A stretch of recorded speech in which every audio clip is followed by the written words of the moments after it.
Hey everybody, Jay at LockNLube, and today we're talking about what makes the LockNLube Easy-Prime Grease Gun so different. The obvious thing is that there's no follower on the bottom. There's no T-pull, no bottom cap.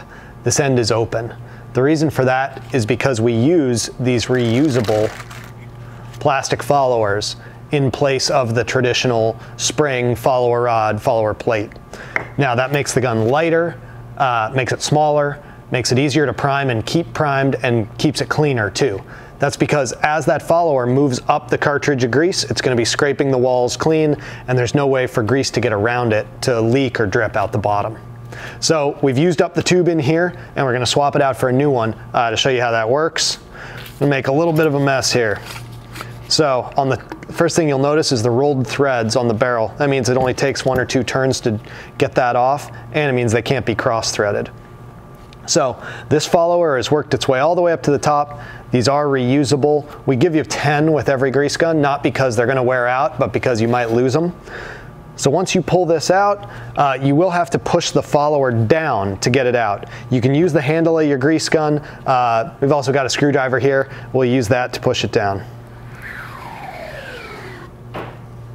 So once you get that all the way down, you can pull the old tube out and throw that away. So now we've got our greasy follower ready to go into our new tube of grease.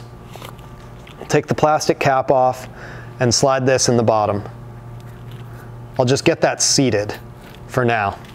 Still got the metal top on here. Slide that in the barrel.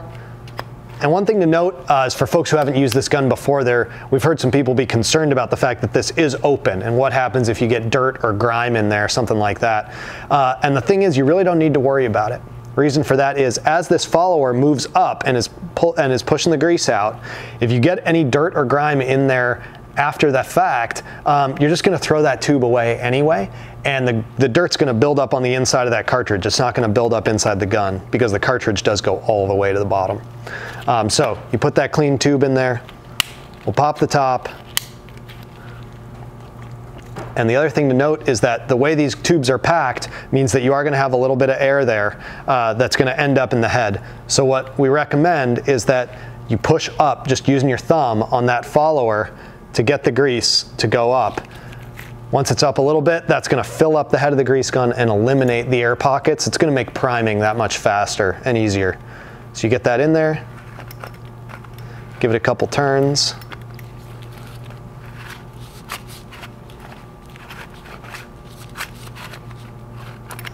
I did a good job getting the grease up there. There's enough that it's actually pushing back on me a little bit. That's not a problem. It's going to be good. There we go. So yeah, I see a little bit of grease coming out of the threads there. That's good. That probably means it filled it up. And we'll start pumping here and see how well we did getting rid of those air pockets. All right, feels like we're getting good grease there. Yeah, it's all primed up, ready to go. And that is an overview of the follower inside the Easy-Prime Grease Gun and what makes it different than the grease guns you may be used to. Thanks for watching, and if you want any more information, check out LockNLube.com or search YouTube for LockNLube.